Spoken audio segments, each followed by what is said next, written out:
Let's be honest, alien invasions in movies always start in a way that looks amazing. The sky turns dark at the perfect time.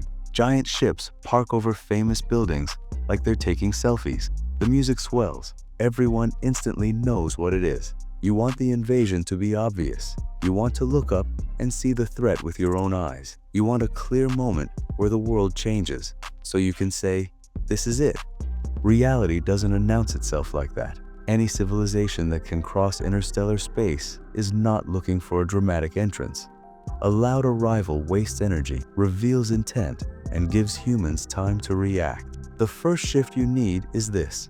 A real arrival is more likely to be quiet than cinematic. The beginning is not a sky full of ships. The beginning is a pattern in data, a strange signal, a new object that shouldn't be there, a series of events that are explainable one by one until they aren't. Instead of instant worldwide panic, you get confusion. People argue about what they're seeing. Experts disagree. Governments hesitate. The world does not flip into invasion mode in one day. It drifts into it. Hollywood also makes one big promise. The story begins. But in real life, the story begins earlier, and it begins quietly. You want someone official to confirm it. You want the president to go on TV and say, "We are not alone." You want a single voice to give you clarity. The truth is that officials hate uncertainty. If they announce aliens and they're wrong, trust collapses overnight. If they announce aliens and they're right, they risk mass fear. So the first instinct isn't to speak, it's to verify, delay, and control the message. So the new rule becomes, you don't wait for a dramatic announcement. You watch for small, boring signals that institutions are under stress. More security around key sites, strange restrictions, unusual press briefings that say nothing but still feel heavy. Most people keep living normally for longer than you'd expect, not because they're calm, because they're unconvinced. That delay becomes the real danger because it compresses preparation time later. Now let's talk about the most important part. The first day is not about fighting. It's about understanding what kind of event this is. You want to label it immediately. Invasion, attack, war. A simple word that tells you what to do next. But alien contact could be 100 things before it is an invasion. A probe, a survey, a signal, a demonstration, a test. If you assume war too early, you make bad decisions. If you assume peace too early, you get blindsided. The best move is to treat the start like a reality problem, not a movie plot.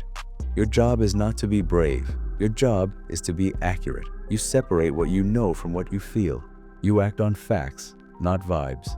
You stay alive longer, not because you have weapons, but because you don't waste energy on fantasy. You become the person who survives uncertainty. So this is the first thing Hollywood gets wrong. Alien invasions don't start with explosions. They start with ambiguity. And ambiguity is not exciting until it is. Movies show humans reacting instantly. The moment aliens appear, people scream, cities riot, shelves empty, and society collapses overnight.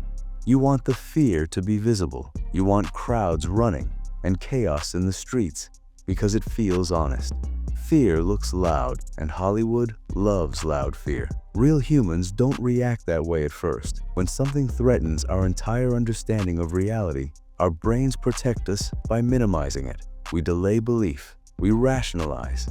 We scroll past the headline and tell ourselves it will be explained later. The first real response to an alien presence is not panic. It is denial mixed with routine. People still go to work. Kids still go to school. Bills still get paid. Life continues longer than it should. The danger is not mass hysteria. The danger is lost time. While people wait for certainty, systems fail quietly in the background. Hollywood also shows governments moving fast and decisively, locking things down and taking control. You want leaders to have a plan. You want them to step in immediately and stabilize everything. You want to believe someone is in charge. In reality, leaders face the same uncertainty as everyone else, just with higher stakes. Acting too early can cause panic. Acting too late can cause collapse. Every move is risky, so most decisions are delayed or softened.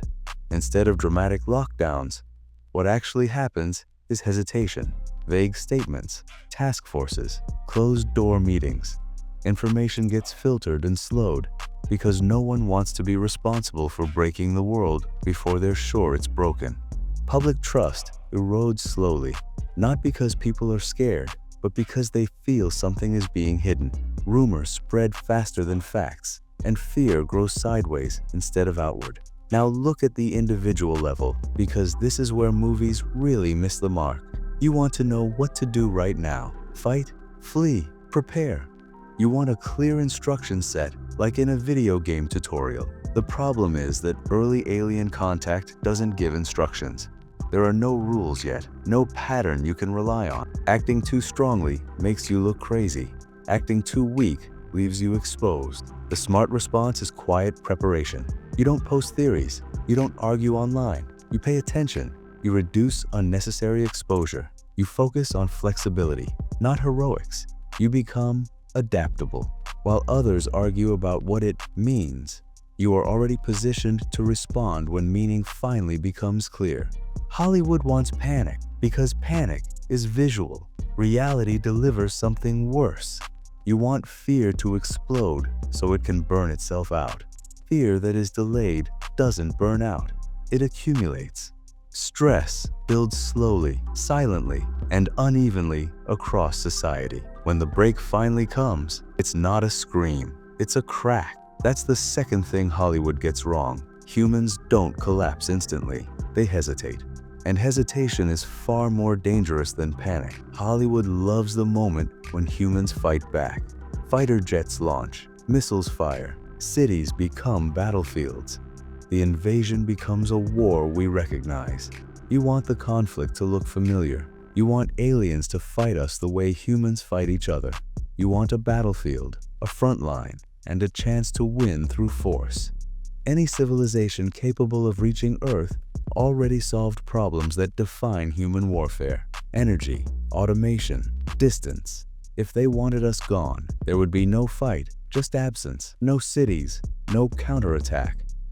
So the first mental shift is letting go of the idea of a traditional war. There is no reason for aliens to invade loudly or violently. Violence creates resistance. Control does not. The conflict, if it exists at all, does not look like combat. It looks like disruption.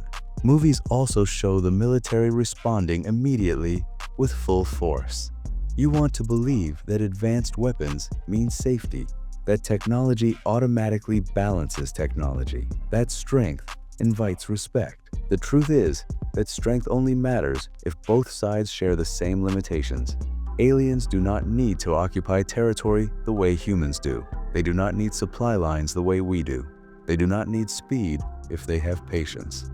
The correct way to think about this is asymmetry. Humans prepare for fights. Advanced civilizations avoid them. Observation, interference, and waiting are safer than explosions. Militaries become defensive, not aggressive. They protect assets. They guard infrastructure. They try to preserve order rather than chase an enemy they cannot see or reach. Now comes the part Hollywood almost never shows. You want a clear enemy target, something to point at and say, that's the threat. If alien influence is indirect, there may be no target at all, no ships to shoot, no bases to bomb, no moment where victory is declared. You have to accept that the real battlefield is systems, not cities. Communication networks, energy grids, trust in institutions. These are easier to destabilize than armies. Society weakens without ever being defeated. Things stop working, not because they were attacked, but because coordination breaks down. Hollywood sells the idea that war is loud and fast. You want resolution, a final battle, an ending. Real asymmetric conflict has no ending. It stretches time. It exhausts resources. It creates internal fractures instead of external enemies.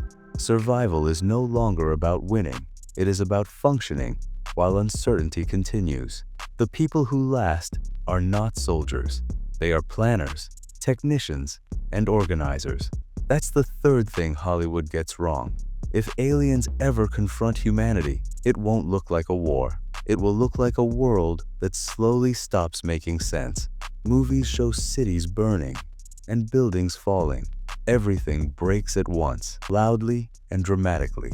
You expect destruction to be physical. You expect to see it. Broken glass, fires, ruins, something obvious that tells you the world is ending.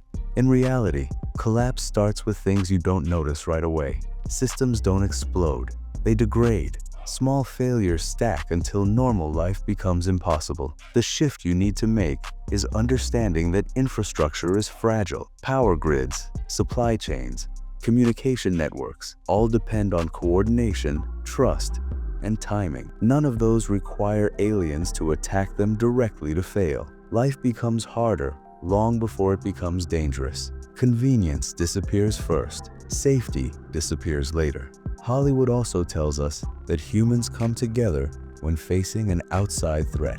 You want unity. You want the planet to finally agree on something. Aliens as the great unifier. The reality is that stress exposes differences instead of erasing them. Resources become uneven. Information becomes fragmented. Different regions experience different levels of disruption. Instead of global unity, you get local cooperation. Families, neighborhoods, small groups trying to stabilize their immediate environment while the bigger picture remains unclear. Survival shifts downward, not to nations or governments, but to communities that can organize and adapt. Now let's talk about daily life, because that's where the real strain appears. You want to keep living normally for as long as possible. Same routines, same habits, same expectations. Normal routines depend on invisible systems working perfectly. When communication slows, deliveries delay. When power flickers, refrigeration fails. When trust fades, cooperation weakens. The smart move is simplification. Fewer dependencies, fewer assumptions. You focus on what you can control directly. Food, water, shelter, information. You reduce risk not by fighting aliens, but by reducing your exposure to failure. Hollywood makes collapse look fast. You want a clean break, before and after. Real collapse is uneven and exhausting. Some places function, others don't. This uncertainty is more stressful than total destruction. You stop waiting for clarity and start operating in a gray zone. You prepare for instability instead of resolution. You last longer because you stop expecting the world to make sense. That's the fourth thing Hollywood gets wrong. The real collapse isn't fire and rubble. Hollywood ends alien invasion stories with victory, a final sacrifice, a speech, a sense that humanity won. You want closure. You want the story to end. You want to believe that surviving an alien invasion means defeating it. Reality does not offer clean endings. If aliens ever arrive, their presence would likely become a condition of life, not a single event. There is no final battle to reset the world. The mindset that keeps you alive is not heroism, it is adaptation. You stop thinking in terms of enemies and victories, and start thinking in terms of stability and continuity. Survival becomes a long-term process, not a dramatic moment. Hollywood also tells us that weapons are the key to safety. You want power.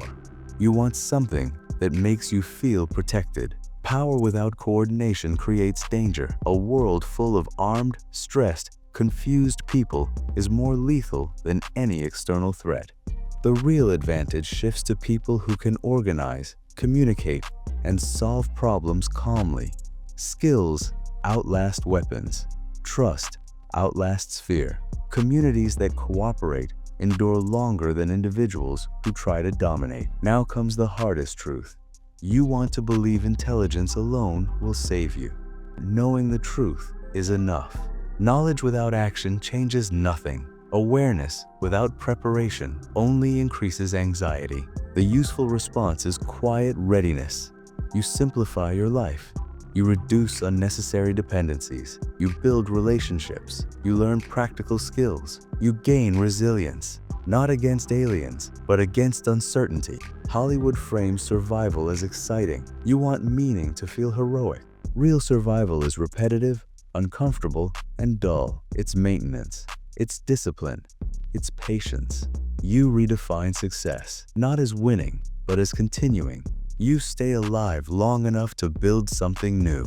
So here is the final thing Hollywood gets wrong about alien invasions. They are not about aliens, they are about us, about how we handle fear, ambiguity, and long-term stress. If aliens ever arrive, the people who make it through won't be the loudest or the strongest. They'll be the ones who stay calm, stay flexible, and stay connected. Real survival is quiet. It doesn't look like a movie. It looks like people adapting together.